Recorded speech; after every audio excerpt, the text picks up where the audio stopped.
This StayAhead tool is the hinge. It's a great exercise for strengthening and lengthening the hamstrings, but it really does need to be done correctly. So let's take a careful look at the technique. So my feet are going to be just a little wider than hip width apart. I stand with a tall posture. I'm going to just slightly soften the knees, not bend them like this and not lock them, but just unlock or soften the knees. Then the hands can come on the hips to start, and then notice how the head is going to stay over the shoulders and nothing moves except a hinge of the hips. That's why it's called the hinge, because I'm doing nothing but hinging at the hip joint.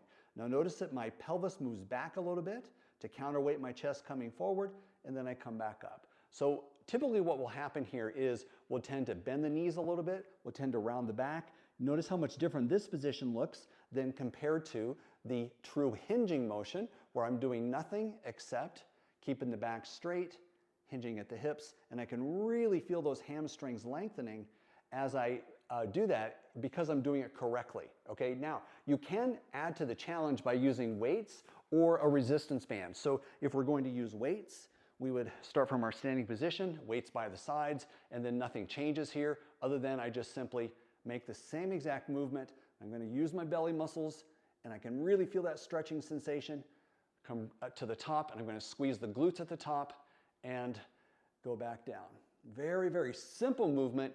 And then you can do the same exact thing with the resistance band if you prefer. You would just step on the resistance band with both feet. You would reach down, so you would start lower and the legs are straight, the knees softened. I would come up and lower down, come up and lower down. So you're going to find that you really get a lot of work in that hamstring, lengthening and strengthening them. And that is how you do the hinge.